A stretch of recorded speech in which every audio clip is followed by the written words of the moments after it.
IPL के धुरंधर और domestic के सिकंदर। लेकिन जब बात आई इंडियन क्रिकेट की तो ये तीनों खिलाड़ी गुमनामी के अंधेरे में कहीं खोकर रह गए।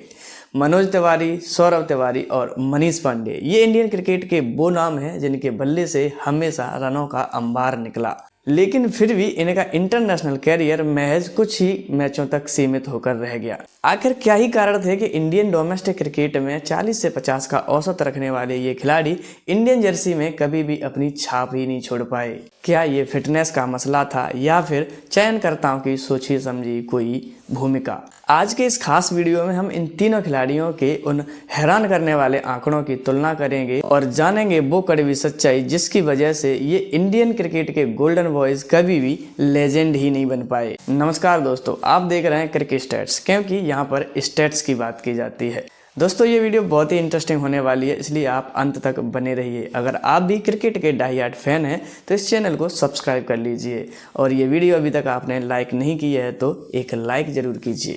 तो चलिए बात करते हैं अब झारखंड के पावर हिटर कहे जाने वाले सौरव तिवारी की, जो दिखने में तो लंबे लंबे बालों के साथ महेंद्र सिंह धोनी जैसे लगते थे और खेलते वक्त युवराज सिंह की याद दिलाते थे। 2010 का वो आईपीएल का सीजन कौन भूल सकता है, जब इनके बल्ले से मुंबई इंडियंस के लिए कई सारे मैच जिताऊ पारियां निकली थीं। वे लंबे लंबे छक्के लगाने में माहिर थे। इस सीजन इनके बल्ले से 135 के स्ट्राइक रेट से 419 रन निकले।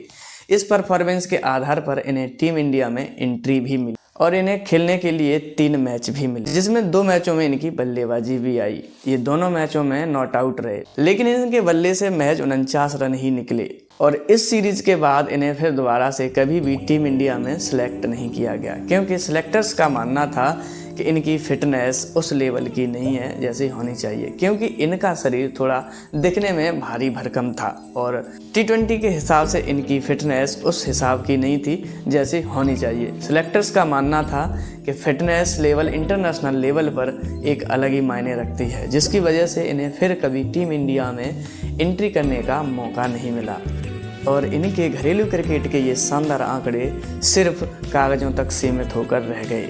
तो अब बात करते हैं बंगाल के कप्तान रहे मनोज तिवारी की। इस खिलाड़ी का मामला थोड़ा सा अलग और दुखद भी है, क्योंकि ये खिलाड़ी इंडियन डोमेस्टिक क्रिकेट का रन मशीन रहा है, क्योंकि इनके बल्ले से 10,000 से भी ज़्यादा रन और 30 से भी ज़्यादा शतक निकले हैं।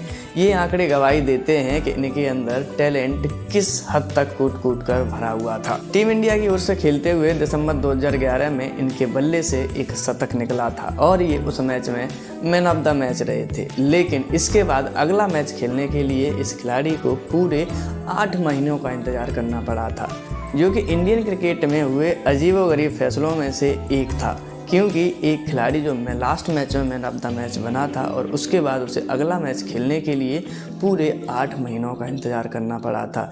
ये इनके साथ सरासर नाइंसाफ़ी थी। बाद में मनोज तिवारी ने इंडियन सिलेक्शन कमेटी और PR गेम पर उंगलियां भी उठाई थीं। हालांकि चोटों और इनकी खराब फिटनेस ने भी इनका साथ नहीं दिया था, जिसकी वजह से इनका टीम में कभी भी परमानेंट सिलेक्शन नहीं हो पाया।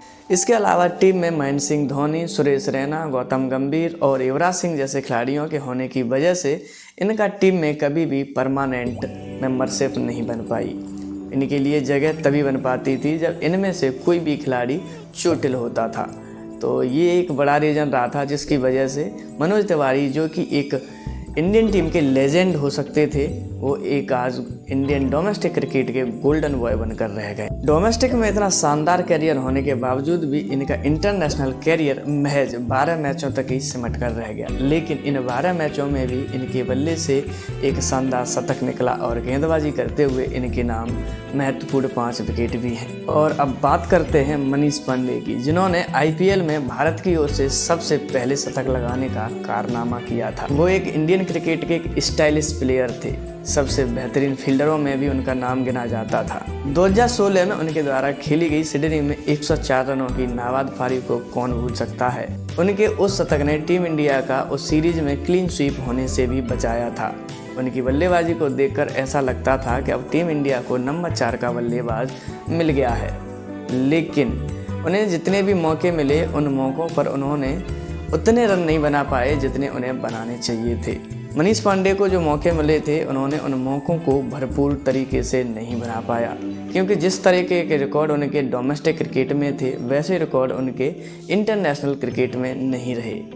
और यही कारण है कि चयनकर्ताओं का भरोसा उनसे उठ गया और 2017 की चैंपियंस ट्रॉफी से ठीक पहले उनका चोटिल होना उनके करियर के लिए सबसे बड़ा ड्रॉबैक साबित हुआ। जब वो चोटिल हुए तो टीम इंडिया में श्रेयस अय्यर और ऋषभ पंत जैसे खिलाड़ियों ने एंट्री ले ली और टीम इंडिया ने उन्हें आजमाया और वो खिलाड़ी अपने मौक़ों पर खरे भी उतरे। यही कारण रहा कि मनीष पांडे की दोबारा से टीम इंडिया में एंट्री नहीं हो पाई और अगर हुई भी तो उन मौक़ों को मनीष पांडे ने फिर से नहीं बना पाया। टीम में बढ़ती प्रतिस्पर्धा ने मनीष पांडे के टीम इंडिया में आने के सारे रास्ते रोक दिए और शानदार डोमेस्टिक रिकॉर्ड्स होने के बावजूद मनीष पांडे को महज 26 ओडीआई इंटरनेशनल खेलने को ही मिल पाए और इनका इस दौरान इंटरनेशनल क्रिकेट में जो औसत रहा था वो केवल और केवल 33 रनों का रहा था। हालांकि उन्होंने टीम इंडिया के लिए 39 T20I मैच भी खेले। इसमें इनका रिकॉर्ड्स काफ़ी शानदार रहा और औसत इनका 44 का था।